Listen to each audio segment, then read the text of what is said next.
करायचं स्मरण. जय जय रघुवीर समर्थ. श्री समर्थ कृपेने एक सुंदर असा बोध, एक सुंदर असं श्रवण आपल्याला प्राप्त झालेलं आहे. या श्रवणाच्या माध्यमातून उत्तमाचं सामर्थ्यसुद्धा श्री समर्थांनी प्राप्त करून दिलेलं आहे. बघा, प्रत्यक्षपणे भाग कसा दिलेला आहे, नक्कीच श्रवण करूया. समर्थ म्हणाले, लोक तुमच्यावर प्रत्येक आपण पाहायला गेलो तर जाणून बुजून टीका करत असतात. ते टीका करणं कधी सोडत नाहीये. म्हणून लोकांना खुश करण्यापेक्षा आहे ना, स्वतःचं चारित्र्य, स्वतःचं कर्म आणि ध्येय यावर लक्ष केंद्रित करा. कारण टीका ही यशाच्या प्रवासाचा एक भाग असते, बरोबर की? जर पाहायला गेलो तर लोक टोचून बोलतात, पण प्रत्यक्षात जर पाहायला गेलो तर नेहमी असा विचार आपल्यामध्ये तरी करता आला पाहिजे की आपल्या हातून काहीतरी आज चांगलं होणार आहे. मग बघा, खरंच काहीतरी चांगलं होतं. जर मनामध्ये वाईट होणार आहे असं विचार आलं तर वाईटच होतं. मग किती चांगलं होण्याचा प्रयत्न करायला गेलो तरी होत नाहीये. लोकांना टीका करणं आता सोपं वाटायला लागलेलं आहे. जर कधी कुणी तुमचं मन दुखावलं तर त्यांना ओरडू नका, त्यांच्यावर राग व्यक्त करू नका. त्यांनी आपल्याला का दुखावलेलं आहे ना, प्रत्यक्षात त्यांची बाजू आपण समजून घेतली पाहिजे. कारण अनेक वेळा काय होतं माहिती आहे, आपण प्रत्येक वेळेला बरोबर असतो असं नाही. कारण बघा, ज्या झाडावर फळं येतात ना, त्याच झाडावर लोकांची गर्दी होते, बरोबर की नाही? काठी घेऊन येतात, दगड मारतात, का? फळ मिळावं म्हणून. म्हणून प्रत्यक्षात लोकसुद्धा बघा, ती फळं तोडण्यासाठी आपल्याजवळ येत असतात. समजून जायचं, आपल्या झाडाला फळं लागलेली आहेत, आपण चांगल्या मार्गाने चाललेलो आहोत, परंतु कोणीतरी बघा आडवाटेने, आडमार्गाने आपल्या रस्त्यात आडवा येत आहे. आपण आपलंच बघा प्रत्यक्षपणे चालणं, आपण आपलं ध्येय कधीही सोडायचं नाही. त्या मार्गामध्ये आपल्याला प्रवास नक्कीच करायचा आहे. मग टेन्शन घेऊ नकोस. लोक काय बोलतील, लोक मला टोचून बोलतील, बोलू दे.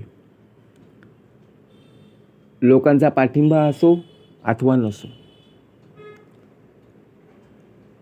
ज्याप्रमाणे तुला एखादं कार्य करायचं त्या कार्यामध्ये तुला यशस्वी व्हायचं आहे. कारण हिम्मत तुझ्या रक्तामध्ये असणं फार गरजेचं. लढण्याची ताकद असणं फार गरजेचं आहे. कारण बघा, प्रत्यक्षात आपल्याला मान सन्मान मिळेल अशातला भाग नाही आहे. चांगलं कार्य केलं तरी लोक काही ना काहीतरी दोष आपल्यामधून काढणार आणि त्यावर बघा प्रत्यक्षपणे टोचून बोलणार. आपण काय विचार करू, अरे एवढं मी चांगलं कार्य केलं, ते सोडून एखादी चूक घडली त्यावर बघा प्रत्यक्षपणे मला टोचून बोलतायत. बरोबर आहे, लोक आहेत ती. म्हणून कुणाचाही बघा प्रत्यक्षात विश्वासघात कसा होतो, ज्याप्रमाणे कुणाच्याही आयुष्यात आपण स्वतःहून पर्याय म्हणून राहू नका. बघा, एखादं आपण गल्ली बोलामध्ये खेळायचो, बरोबर, क्रिकेट म्हणून, आणि तिथे बघा आपण कधी कधी त्या टीममध्ये सुद्धा तेवढेच प्लेयर होते, या टीममध्ये सुद्धा तेवढेच प्लेयर होते. मग आपल्याला कॉमन ठेवायचे, बरोबर, ना बॉलिंग ना बॅटिंग, फक्त फिल्डिंग करायचं. अशातला भाग चालू आहे आता. म्हणून चांगला पर्याय आपल्याला प्राप्त झालेला आहे. तर बघा, प्रत्यक्षात आत्मसन्मानाने वागता आलं पाहिजे. लोकांच्या बोलण्याकडे, लोकांच्या बघा प्रत्यक्षात टिप्पणीकडे, टीकाकडे अजिबात लक्ष देऊ नका. ज्या वेळेला आपली चूक आपल्याला स्वतःहून समजेल ना, त्यावेळी नक्कीच आपण त्यामध्ये बदल करणं गरजेचं आहे. सोडू नका. कारण बघा, ज्या वेळेला सुख येतं, सुखाचे दिवस पाहायला येतात, त्यावेळी चांगले दिवस आपल्याला पाहायला मिळतात. परंतु एखाद्या वेळी दुःख आले, मग ते दुःख बघा आपल्याला विसरता येत नाही. त्या दुःखाला धरून आपला देह बघा प्रत्यक्षपणे तो दुःख विसरत नाही. दुःख विसरायचं जर असेल तर स्वतःला आनंदात ठेवणं गरजेचं आहे. हसायला शिकणं आणि सर्वात महत्त्वाचं म्हणजे इतरांना हसायला शिकवणं फार गरजेचं आहे. आता आपण पाहिलं, दुःख प्रत्येक गोष्टीमध्ये पाहायला मिळत असतं, बरोबर की नाही? पण लोकांचे डावपेच त्याच वेळी आपल्याला ओळखता आले पाहिजे. की बघा, जेव्हा प्रत्यक्ष तीच लोक आपल्यासोबत डाव खेळतात, आपल्याला वाटतं की ती आपल्या सोबत आहेत, आपल्याला पाठिंबा दर्शवणारी आहेत, परंतु त्याच लोकांकडून बघा आपल्याला खेळामध्ये असो किंवा एखाद्या कार्यक्षेत्रामध्ये असो, तिथे आपल्याला घाव बसतोच. म्हणून आयुष्यात यशस्वी आयुष्यापेक्षा समाधानी आयुष्य कधीही चांगलं.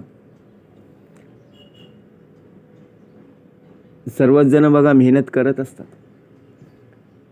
मेहनत करत असताना बघा प्रत्येकाला यश प्राप्त होईलच असं नाही आहे. कोणी अपयशी होतं. आपण शालेय शिक्षण घेतलं, सर्वजण पास झाली का? सर्वांचा पहिला नंबर आला का? नाही आहे. काही काहींना कमी मार्क मिळाले, काही जण नापास झाले, काही जण उत्तीर्ण उत्तम प्रकारे झाले. पण समाधानी राहणं बघा, दुःखामध्ये समाधानी राहणं म्हणजे काय? कारण यश हे इतरांद्वारे मोजलं जाते. आता आपण जर पाहायला गेलो ना, लोक आपल्याला बघा उत्तम प्रकारे जगून देतील का, हा आपण विचार करतो. जर मी असं वागलो तर लोक मला काय बोलतील, हा आपण विचार करतो. कारण बघा, लोकांची अनेक रूपं आपल्याला पाहायला मिळतात. एक प्रत्य आणि एक प्रकारे असत्याची बाजू लक्षात ठेवायचं. आ प्रकारे एक रस्ता असतो बघा, आणि त्या रस्त्यातूनच आपल्याला प्रवास करायचा आहे. तो रस्ता बरोबर आपल्याला उत्तम प्रकारे नैतिक बळ देत असतो. कारण आपल्याला माहिती असतं, कॉन्फिडन्स असतो की बाबा याच रस्त्यातून आपल्याला प्रवास करायचा आहे. पण खरंच जर आपल्याला रस्ता माहीत नसेल, एखाद्या ठिकाणी पोहोचायचं आहे आणि अनेक वळणावळणाचे रस्ते आहेत, अनेक फाटे आहेत, आपल्याला कळत नाही की बाबा कोणत्या मार्गाने, कुठल्या रस्त्याने आपल्याला तिथे पोहोचता येईल. म्हणून समजून जायचंय, आपण स्वतःवरती टीका करणं बघा प्रत्यक्षात जर पाहायला गेलो ना, आपल्या डोळ्यामध्ये सुद्धा पाणी येतं. आपण एखादे चांगलं कार्य केलं ना, ते कार्य करत असताना आपण जीवाची बाजी करत असतो, रक्ताचं पाणी करत असतो, आणि ते कार्य बघा आपण उत्तम प्रकारे पार पाडत असतो. पण ते कार्य करत असताना आपण केलेली मेहनत असो किंवा बघा प्रत्यक्षात जर पाहायला गेलो, ऊन असो, पाऊस असो, थंडी असो, त्यामध्ये सुद्धा बघा आपण उत्तम प्रकारे प्रयत्न कधी सोडले नाही. परंतु लोकांना फक्त काय दिसतं की ह्याला असं एवढे यश कसं प्राप्त झालं, बरोबर की नाही? आपलं कधी बघा प्रत्यक्षात जर पाहायला गेलं तर उदो कधी कोणीही करणार नाही. छोटीशी चूक आपल्याला बघा प्रत्यक्षातपणे दाखवून देतील आणि सर्व मूड ऑफ बघा आपला करून ठेवतील. कारण का? चांगलं कार्य केलेलं आहे लोकांना बघवत नाही आहे, परंतु एखादी चूक लोकांना दिसली की त्याचा उदो करतात. म्हणजेच आपण एवढी केलेली मेहनत, एवढी केलेले प्रयत्न लोकांना दिसत नाही आहे. तोच दुःख बघा प्रत्यक्षात आपल्या डोळ्यामध्ये आपल्याला स्वतःहून स्वतःला पाहायला मिळत असतो की असं का माझ्या वाटेला आलेलं आहे. कारण एखाद्या वेळेला डोळ्यातून पाणी आलं की बघा रुमालाने पुसता येईल, पण ज्याप्रमाणे एखादं दुःख बघा मनाला त्रास होतो ना, मनाला त्रास झालं, मनाला दुःख झालं की मनावरचं ओझं असेल, मनावरचं ताण असेल, मनावरचा बघा राग असेल, तो कसा कमी होईल. डोळ्यातले अश्रू आपली माणसं सुद्धा बरोबर ओळखतात. आपण सुद्धा बरोबर ओळखतो की बाबा ही व्यक्ती खरंच उत्तम प्रकारे आहे की नाही. म्हणूनच आपली माणसं भेटल्यानंतर बघा डोळ्यातून पाणी येतं. कितीतरी वर्ष जेव्हा ती व्यक्ती आपल्याला भेटायला येते तेव्हा नक्कीच आपल्या डोळ्यामध्ये पाणी असतं. परंतु दररोज भेटणारी व्यक्ती, त्या व्यक्तीशी बोलणं चालणं आपल्याला काहीच वाटत नाही. म्हणून समर्थ म्हणाले, लोक दररोज बोलतील ना, बोलू दे ना, त्यांच्या बोलण्यातून आपल्याला प्रेरणा मिळाली पाहिजे. त्यांच्या बोलण्यातून बघा आपल्याला उत्तम प्रकारे विचारांमध्ये आपला देह राहणं फार गरजेचं. त्यांनी जरी आपल्याला आपल्या कार्यावर किंवा आपल्यावर जरी टीका केली तरी त्यांना बघा प्रत्यक्षात काहीही न बोलता आपण आपल्या कार्यावर ठाम राहायचं. आणि ज्या वेळेला बघा तुझा देह काहीही न बोलता पुढे जाईल, एखादं कार्य करेल, तेव्हा तीच व्यक्ती बघा तुला तुझ्यावरती केलेली टीका असेल ती करायची बंद करेल. म्हणून समर्थ म्हणाले, दुरून डोंगर साजरे आहेत, जवळ जाण्याचा प्रयत्न करू नकोस. लांबूनच उत्तम प्रकारे बघा आपण आपलं कार्य करायचं आहे. लोकांना टीका करायची करू देत.